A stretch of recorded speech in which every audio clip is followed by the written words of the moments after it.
Good morning, welcome back to my channel blogging আড্ডা with Uma. তোমরা সবাই কেমন আছো? আশা করছি সবাই খুব ভালো আছো, আর আমিও অনেকটা ভালো আছি। তো চলো আজকের ভিডিওটা শুরু করা যাক। এখন বাজে সকাল 10:30, তবে আকাশটা দেখে কি বোঝার উপায় আছে যে এত বেলা হয়ে গেছে? রোদের তো দেখা নেই, সেই সাথে চারিদিকটা কুয়াশায় পুরো সাদা হয়ে আছে। আজকে যেহেতু রবিবার, সবাই বেলা করে ঘুম থেকে উঠেছে, তবে এই যে একজনকে এখন ডাকছি আর কি করে দেখো।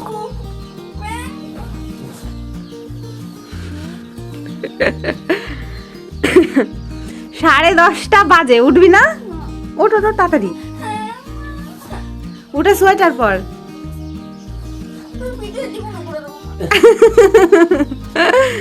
ভিডিও জীবনেও করে দেবো না।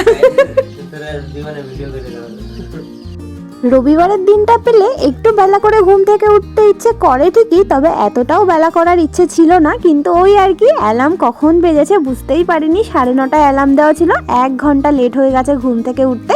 আর ঘুম থেকে উঠেই আগে ঘরটা ঝাড় দিয়ে আমি এদিকে রান্না বসিয়ে দিয়েছি। আর এত বড় একটা হাঁড়িতে বসিয়েছি, কারণ একবারে দুপুরের জন্যও রান্নাটা করে নিচ্ছি। আলু সিদ্ধ দিয়ে দিয়েছি, সকালে আলু সিদ্ধ দিয়েই খাওয়া হবে, আর দুপুরের জন্য পরে কোনো সবজি টবজি করবো। যেহেতু 10:30 বাজে, এখন একবার রান্না করে একটু পরেই নয়তো আবার দুপুরের জন্য বসাতে হবে, তাই ভাবলাম একবারেই দুপুরের খাবারটাও বসিয়ে দিই। আর এখন চললাম রাতের জমানো বাসনগুলোকে নিয়ে কলপারে। আসলে যেহেতু কলটা অনেকটা দূরে, তো তাই রাতে না বাসনগুলো মেজে রাখা হয় না, জমিয়েই আমি রেখে দিই। অন্যান্য দিন এই গামলাটার মধ্যেই গুছিয়ে রাখি, তবে আজকে রাখা হয়নি। বাসনগুলোকে তো কলপারে রেখে এলাম, তবে আগে আমি বাসন মাজবো না, আগে উঠোনটাকে ঝাড় দিয়ে নেব, কারণ বাসি উঠান এখনও ঝাড় দেওয়া হয়নি। তো উঠোনটা ঝাড় দিয়েই আমি বাসনটা মাজতে যাব। অন্যান্য দিন অবশ্য সকালে 6টার সময় যখন উঠি বর্মশাইকে টিফিন করে দেওয়ার জন্য, তখন টিফিনটা বানিয়ে একবারে উঠানটা ঝাড় দিয়ে হাত মুখ ধুয়ে ফ্রেশ হয়ে গিয়ে আবার শুয়ে পড়ি। কিন্তু আজকে তো আর ওঠা হয়নি, আজকে একবারে এই এখন ঘুম থেকে উঠেছি, তাই ভাবলাম যে আগে উঠোনটা ঝাড় দিই, তারপরে বাকি কাজবাজগুলো সারবো। আর রান্নাটা তো বসিয়ে এসেছি, তাতে আর কোনো চাপ নেই। আমার কাজবাজগুলো সারতে সারতে আশা করি ভাতটা ওদিকে হয়েই যাবে।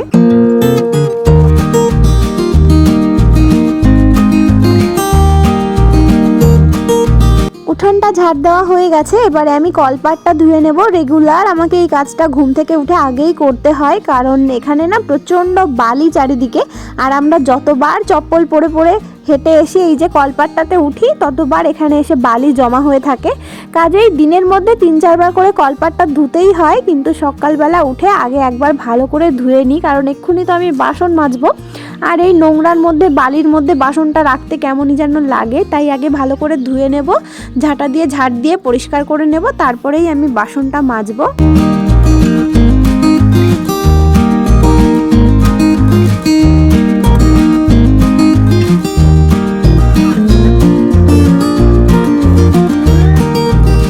প্রত্যেক দিনই তো সকালবেলায় ঘুম থেকে উঠি, তবে আজ পর্যন্ত এই শীতে একদিনও আমি সকালে উঠে সোয়েটার বা এরকম হাতা লম্বা গেঞ্জি পরিনি।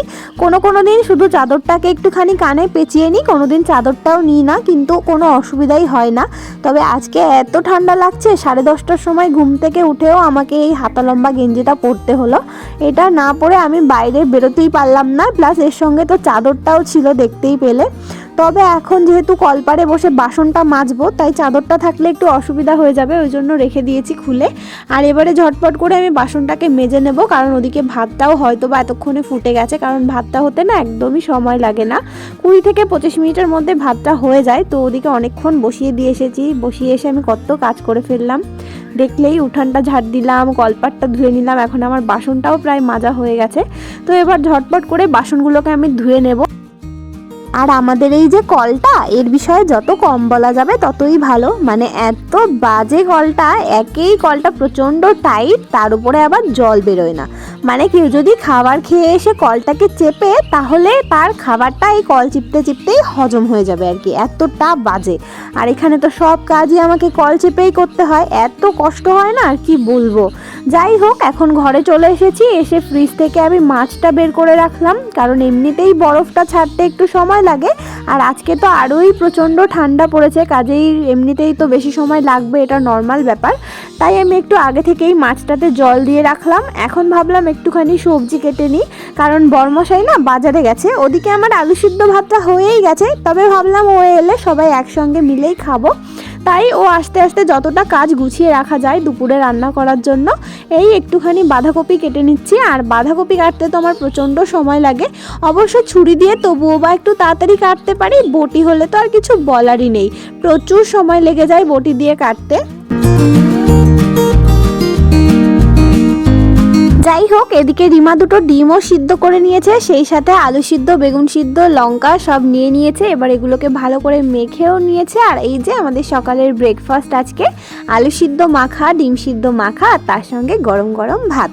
আসলে অন্যান্য দিন না রবিবারের সকালটাতে কিছু ফাস্ট ফুড টাইপের খাবার খাওয়া হয়, কিন্তু আজকেও ভেবেছিলাম যে চাউমিন করব, তবে ওই আমাদের ঘুম থেকে উঠতে লেট হয়ে গেছে, তাই এখন আর ওসবের ঝামেলার মধ্যে গেলাম না।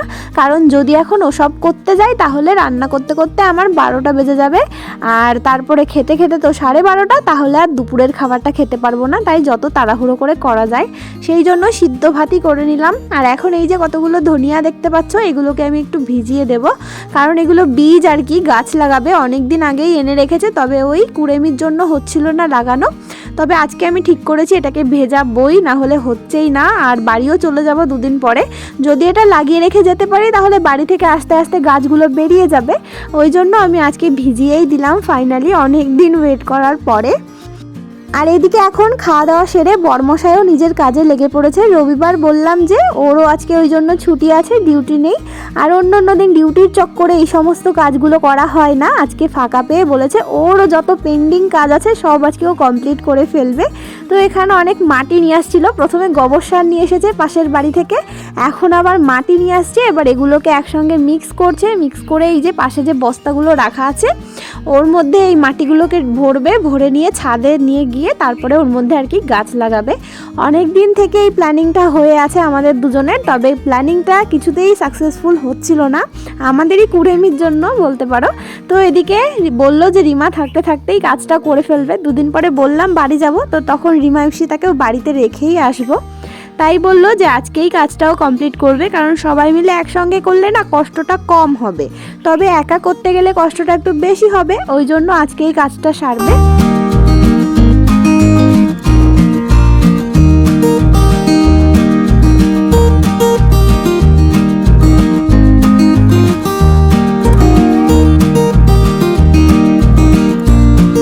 ওদিকে বাইরে ওরা দুজন ওদের কাজ করছে, আর আমি চলে এসেছি আমার কাজ করতে রান্নাঘরে। আর আজকে একদম সিম্পল রান্না বান্না হচ্ছে, বাঁধাকপি আলু ভাজা, আর সেই সাথে আলু কুমড়ো দিয়ে কাতলা মাছের তরকারি।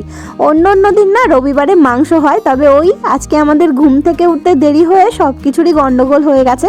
বরমশাই যদি ওই টাইমে বাজারে যেত মাংস নিয়ে আসতে, তারপরে সেই মাংস এনে রান্না করতে গেলে আর দুপুরের খাওয়া হতো না, একবারে রাতে খেতে হতো, তাই বারণই করলাম, বললাম আজকে ঘরে যা আছে সেই দিয়েই খাওয়া দাওয়াটা সেরে নিই, পরের দিন মাংস খাওয়া যাবে। তো এই যে এদিকে দেখো বস্তায় সব মাটিগুলো ভর্তি করা হয়ে গেছে, তবে এবার হচ্ছে মেইন কাজটার পালা, এগুলোকে সব ছাদে তুলতে হবে। সব থেকে কষ্টকর ব্যাপার, এতক্ষণ তো সব ঠিকঠাকই ছিল, কিন্তু এই ভারী ভারী বস্তাগুলোকে ছাদের উপর নিয়ে যাওয়াটাই হচ্ছে মুশকিল, কিন্তু কিছু করার নেই, নিতে হবে। অবশ্য আমি একা নেব না, সবাই মিলেই নেব। ছোট ছোট যেগুলো ছিল সেগুলো রিমা ইপসিতা মিলে নিয়ে গেছে, এবার এই কটা আমাকে আর বরমশাইকে মিলে নিতে হবে। নিয়ে তো চললাম ছাদে, তবে বুঝতে পারিনি যে একটা বস্তা নিয়ে উঠতে উঠতেই আমার অবস্থা এরকম হয়ে যাবে, মানে কি বলবো, পুরো ছাদ অবধি যেতেও পারলাম না, এইটুকু এসেই মানে হাঁপিয়ে গেছি পুরো। আর বস্তাটা নিয়ে ছাদে এসে না পুরো বুকের ভেতরটা মানে ধুকধুক করছে, এত কষ্ট হয়ে গেছিলো বলে বোঝাতে পারবো না। তবে চলো যাই, আরও কয়েকটা বস্তা নিয়ে আসি, না হলে বরমশাইয়ের একা একা আনতে হবে, বেচারার কষ্ট হয়ে যাবে, আমি একটু গেলে একটু হলেও তো হেল্প হবে, তাই না? আমি কয়েকটা আনলাম, এখন বড়মশাইও কয়েকটা নিয়ে আসছে টুকটুক করে বস্তা, আর বেশ অনেকগুলোই আনা হয়ে গেছে, আর আছে মোটামুটি 2-3টে আছে নিচে, দেখতেই পেলে। তো চলো ঝটপট করে সবগুলো নিয়ে আসি।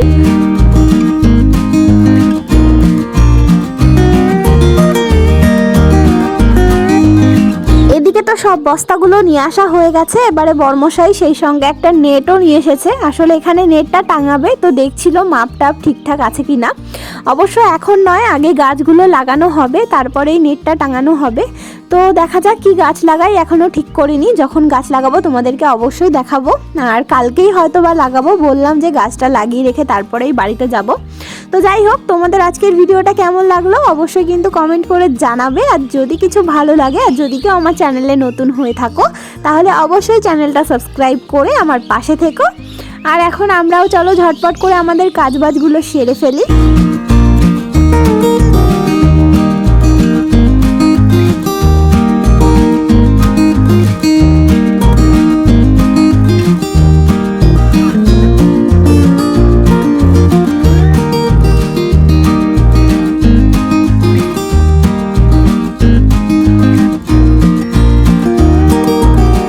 ফাইনালি বস্তাগুলোকে যার যার জায়গায় ঠিকঠাক করে রাখছিলাম, মানে ওই আর কি একটা প্ল্যানিং করে ফেললাম যে কোথায় কি গাছ লাগাবো, কোথায় কোন বস্তাটা রাখবো, এরকমভাবে একটা প্ল্যানিং করে সবগুলো রেখে দিচ্ছিলাম।